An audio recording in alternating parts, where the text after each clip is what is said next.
Janab TK Shahal Hassan Muzaliar, President TKM College Trust, and other dignitaries in the dais.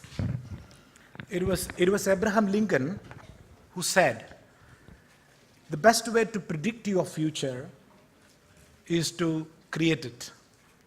But today, standing in front of you, I don't feel the need of predicting the future because I am looking at the future. Okay, you are the future leaders of India.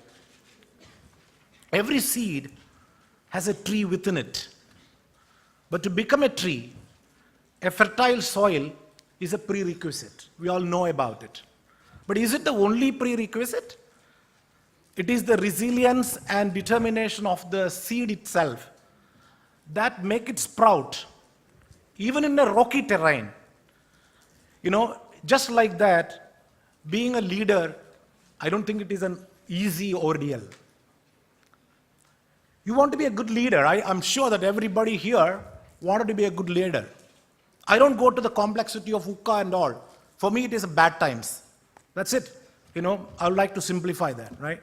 So what is leadership in bad times? Leadership is always put to test in bad times. So what is leadership? Everybody wanted to become a leader. I will give you a mantra. Get a PhD, right? What is a PhD? It's not a doctorate in the conventional terms. My PhD means passion, hunger, and discipline, right? What is passion? What is passion? Are you really enjoying your stuff? Are you really enjoying doing your job? Do you really get up from the bed and say, I wanted to go to the job, or I want to go to studies? Not because I wanted to do, not because I have to, but I want to do. Do you have that?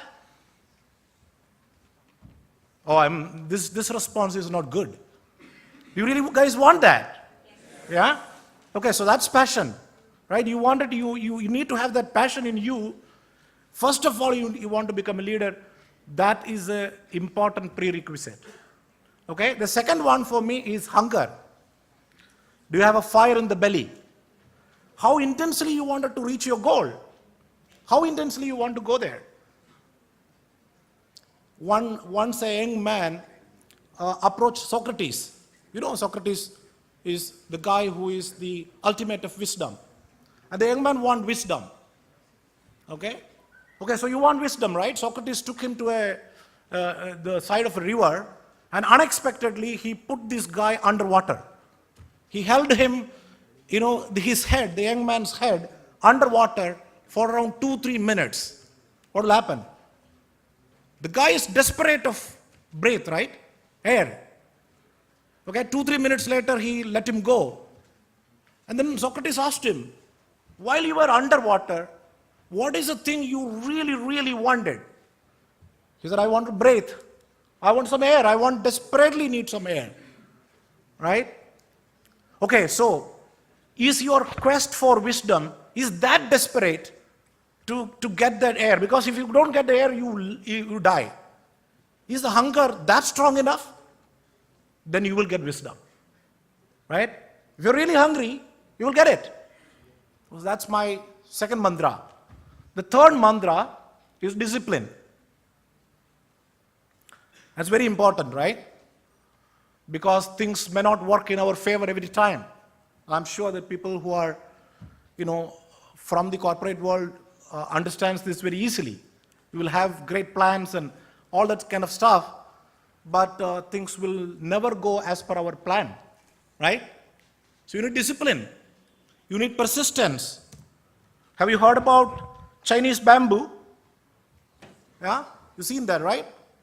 Okay, Chinese bamboo is a tree which can really go up to around 80 feet tall. So that means it can go up to an 8-story building, you know, kind of length. You know what is the importance of Chinese bamboo? Chinese bamboo is normal growth time is 5 years and 3 months. But what is the important part, what is the interesting part of it is, for 5 years, you will see nothing. You put the seed under the soil, for 5 years, you see nothing. And then in 90 days, you will see a meteoric rise. It will sprout and it will go into a 80 feet towering tall tree. What it has been doing in 5 years? It was really building a complex network of roots underneath, which is not visible. So 5 years, it is actually really what it is doing. It is really creating a complex web of roots. So 3 months, it become an 80 feet tall tree. It need a basement, right? It need to have a complex web of roots which holds the tree, which supports the tree. That is what it is doing. But you see nothing. Real activity is happening. So guys, things probably go wrong. You don't probably get result in a short period of time. Today is a world of instant gratification. You get everything instantly. You get payasam, you get everything instantly, right? You want it, you get it. But patience has also its values. So you need to be patient, right? Don't give up. Think about Chinese bamboo. People only see success. They don't see hard work and toil and the problem in the 5 years time. Think about that. Now, so this is the qualities, I think it's extremely important for any leader. You have passion, hunger, and discipline, you can become a leader. And what is the secret of leadership? What is the secret of leadership? Who is a leader? Does it relate to a position? Mahatma Gandhi was a leader, right? He was the tallest leader in the country. When he died, when he was, after 47, he was not having any position, but he is still considered as the towering leader in the country. So leadership is not related to any position. The fact of the matter is, leadership has nothing to do with the position. Anybody can become a leader. Anybody can take the leadership. So if I really take leadership, right, I think two important components are there. It is like an iceberg. We all learned about iceberg in school days. What is iceberg? What is the speciality? You only see 20% of the iceberg above water level. 80% of the iceberg is under the water. So leadership is like that. And the two components of leadership, unfortunately I don't have the PowerPoint to show you visually, but what you see above line, what is visible, is the skills, right? Because you basically go to a leadership position in any organization, you need some skills, which depends on the organization which you belongs to. That is the 20% of part which you see. What you really don't see, which is under the water, is the character of the leader. Okay, so that's 80%. Is it just the character can take you to leadership? I don't think so. It is not just the character. You need both character and skill sets to take you to the leadership position. So, the real leaders, and there are two types of leaders: serving leaders, leaders who serve, and leaders who self-serve, right? You see a lot of, in politics and all, you will see a lot of leaders who mostly self-serve, okay? But the model for leadership is to serve. Serve consists of 5 letters, right? S-E-R-V-E. Yeah? What is S? So this is an acronym, it's a model for leadership. It's a secret of leadership. S stands for, the first letter S stands for seeing the future. Right? It's very important. When you really go, it's very important for the leader to paint a great picture to the followers. A lady was walking down the streets of Rome on a very sunny day. So she saw some laborers breaking stones. Quite intrigued, she asked she walked up to one of the laborers and asked him, "What are you doing?" Wiping tears from his, wiping sweat from his forehead. This guy said, "Can't you see? I'm breaking stone," right? Okay. She walked up a little bit further and saw another guy. Repeated the same question, "What are you doing?" He said, "I am help building the tallest cathedral in the world." Look at these two people, right? Doing the same job, breaking stones. One guy perceives his duty as just breaking stones. Other guy is thinking that he is part of the team which is building the tallest cathedral in the world. How do you want, and the leaders, you want to be future, get into corporate leadership. How do you want your frontline people to be? Do you want your salesperson to think that I'm a sales rep? Or do you want that sales rep to come and tell that I am part of a larger team which want to be the best in the world? Do you want your receptionist to perceive her role as just a receptionist? Or you want her to be an ambassador, right, for the entire company as a first line contact? What do you want? You want these people to perceive their role not just as stone breakers, but builders of the tallest cathedral. Correct? How do you do that? The leaders need to do that. The leaders need to foresee the future and create a vision, articulate the vision to the entire people, and make sure that the people believe in it. I don't have time because, Sufi told me 30 minutes, but I don't think I have 30 minutes. So I'll fast pace it, right? So second one is E. What E stands for? Engage and develop others. Okay, so serve model. S is seeing the future. That's basically vision. E is engage and develop others. Management guru Peter Drucker, I'm sure that most of the guys have heard about. There was one question somebody asked to him. What is the most important decision an executive makes? Okay? What is the important decision an executive makes in his lifetime? His answer was very simple. Who does what? Right? Means hiring the right person for the right job is the most important decision of an executive. Once he finds the right guy, everything is resolved. Right? So engage and develop others. So engage is an interesting word. It basically starts with selection of people. So you need to select the right guy, because if you select a bad guy, the cost of that bad selection is too much. You probably select a bad guy, so he is there for 6 months. His cost is a bad thing. Your opportunity cost, the kind of losses. Then again you need to rehire. The hiring cost is there. So the cost you basically incur in a bad hire, in a bad recruitment, is very high. So that need to be avoided. And you also need to engage. It is not just a selection. You also need to engage them very well. Most of the people, most of the leaders I've seen, leaders see people as legs and hands. They most of the time fail to understand there is a free heart and a free brain. Right? Most of the time that is the thing.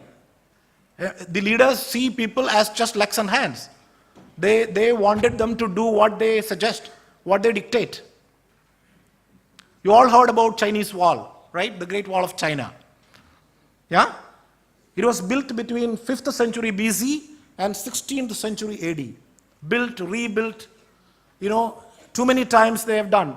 Why it was constructed? It was constructed to protect the Chinese Empire from Mongolian attacks. Okay? Lot of money. It stretched around 6,400 kilometers. I'm sure that some of the people probably have seen it. 6,400 kilometers stretch. Lot of mud those days, mud and brick, energy, money. Almost 21 centuries, 5th century BC and 16th century AD. Around 21 centuries, it was built and rebuilt. And in theory, it was impenetrable, because it is high enough so that nobody can climb and scale it up and climb down. It is thick enough so that nobody can, those kinds of days, those weapons, the spears and, none of those things can penetrate it. It is long enough, 6,400 kilometers. So in theory, it was impenetrable. So what happened? In the first 100 years, it had to face 3 attacks. Okay? And each time, the enemy succeeded. Why? One thing what they forgot is there was around 1 million people, million gods manning this Chinese wall. Right? These people were totally demotivated. When the emperors spending a lot of money on bricks and mud and all that kind of building it up, what they forgot about is all these people.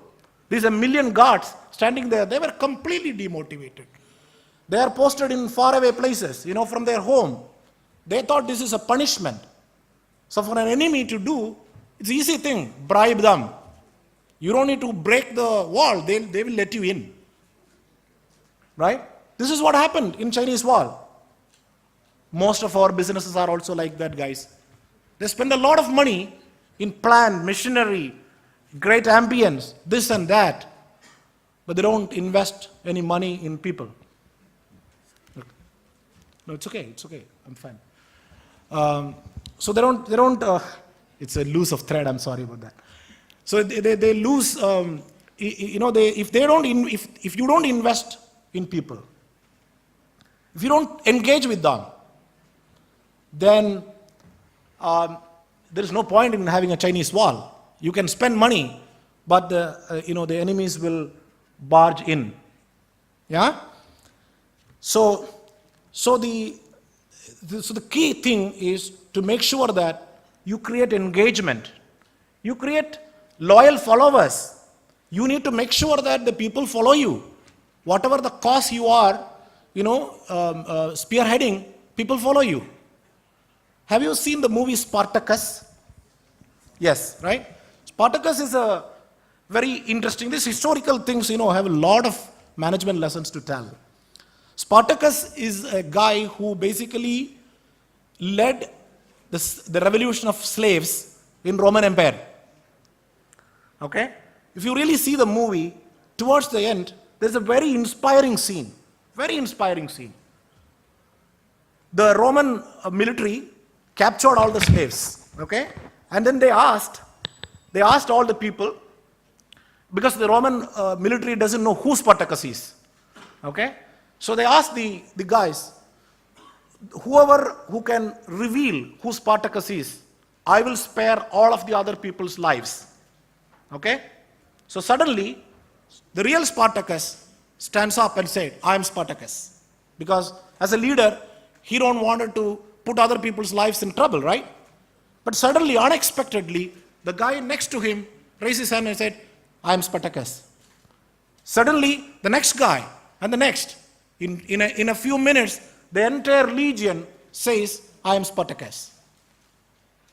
Guys, look at this. This is leadership, right? Everybody wanted to even risk their lives for their leader. They all know, they can get free if they basically say, this is Spartacus. That's not what they did. What they did is, they basically said they risked their lives. They don't want to reveal Spartacus, who Spartacus is. This is the kind of engagement we wanted to build in whatever field, whether it is corporate or politics, whatever field. You wanted to go and you wanted to take leadership. This is the level of engagement I am talking about. Okay? So we were talking about the second one, again, time, it's a problem. So the next one is, and then most of the time, especially in corporate side, the ideas also. I told you about the brains and heart, right? Sometimes the ideas also come from most unexpected sources, innovative ideas, less costly ideas. I was talking to a Unilever liver executive, and he was actually explaining me at a time when Colgate paste sales was very down, okay, and they wanted to increase the sales, and all the salespeople basically were sitting together and brainstorming what to do. So they engage a consultant and do all that stuff. Nothing happened.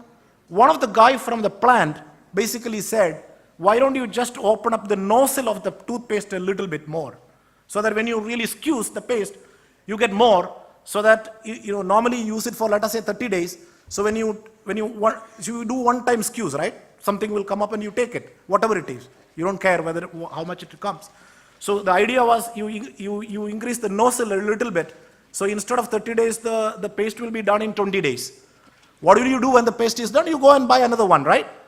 Sales increased, right? Small thing, zero cost, nothing. You don't need to go with a big advertisement or anything. It's a simple thing which came from the floor. A similar thing happened in Andhra Pradesh Transport Corporation. You all know transport corporations, right? 23,000 buses and around 12 million passengers a day. And an enormous amount of kind of travel time. One big problem. The safety was the biggest problem. For the ratio was, for every 10,000 kilometer, there is 0.15 accidents. So they wanted to cut the accidents. Okay? So normally what you do is, you do awareness program, this and that, right? One of the driver come up with a very innovative idea. He said, mandatorily, we wanted to put the picture of the driver's wife and kids in the dashboard. Right? The thought itself that somebody from your home is waiting for you to come back itself, give an opportunity for him to think that I need to be safe. It worked. 2 months' time, from 0.13 to 0.09, almost 1/3 of the accidents reduced with a very small, innovative idea. This all not came from management gurus. This all came from people who basically work in the floor. Right? So, but you need to have that heart to accept that. You need to talk to them. You need to engage with them. Okay? We'll go to the third one, the R. R is reinvent continuously. You need to reinvent continuously. Right? So it also has two components. One is personal. What do you mean by personal? You need to learn more. As leaders, you need to learn more. The moment you stop learning, leadership is gone. You died. Your leadership died. Okay? You need to reinvent. You need to learn. You need to read. You need to view. You need to know about new stuff. So that is the first one, self-learning. Second one is systems and processes. Whatever processes you are following, how best I can achieve that, how easy I can achieve that, how fast I can achieve that, how cost-effective I can achieve that. These are all questions you need to ask yourself and look at each and every processes and see whether I can basically do, these process things. And the third part is structural intervention. So you will have different organizational structures in different places. Sometimes it works, sometimes it doesn't work. If it works, it's great. But you always need to constantly look at whether a structural reinvention is also necessary as well. Okay? And the fourth one is which is value results and relationships. Value results and relationships. So the questions normally asked to leaders is that, do they get results? Right? Especially in corporate world. That is what the primary question. What is your top line? What is your bottom line? How much money you made? It's all targets, right? So this is the thing. You are getting results. Obviously, as leader, you need to value results. Very, very important. You also need to value relationships. Okay? Because if as a leader, if your method is only looking at values, you are not building a sustainable organization to create long-term value for you. If you're really looking for creating sustainable long-term value, then you need to create relationships. Right? You need to create relationships. How can we create relationship? Normally, it's very simple. It is not rocket science. How can we do that? You need to be a good listener. Right? If people come to you, talk to you, you need to listen to them, you need to talk to them, you need to invest time with them, right? You need to invest time with them, you need to care deeply for them. Because you listen, invest time, care deeply. You need to really, the other guy need to really understand that you care for him. And also, accentuate the positive. it means nothing. It means catch the guy doing right things. There are a lot of people who will do great things which you don't notice. Catch them and give him a pat on the back. Very, very important, because, efficiency of people most of the time depends upon external environment. Okay? A guy with an Armani suit and a Ray-Ban glass and all can walk with full confidence. Somebody call him from back, motte. What will happen? What will happen? He will have a bad day that day, right? What happened? His energy level was here, and his energy level have gone down. Suddenly, without a second. So that kind of things can happen in a person's life. Give him a pat on a guy. If we can increase the efficiency level from here to here, we must do that, right? Yes or no? Okay. It's very, very important, to do that. So for a leader to be successful, the last one is E, which is the acronym of embody the values. Because every organization have values. Every organization have values. And the leaders need to be the embodiment of those values. If I am saying humility is my corporate value, if I become arrogant, okay, and if I'm arrogant to the customers, if I'm arrogant to my employees, if I'm arrogant to all of my stakeholders, what is the point in me saying that humility is my value? Right? So the leaders, they need to embody the values which you preach.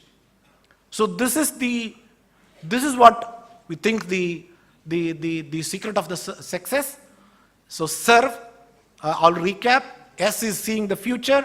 E is for engage and develop others. R is for reinvent continuously. And V is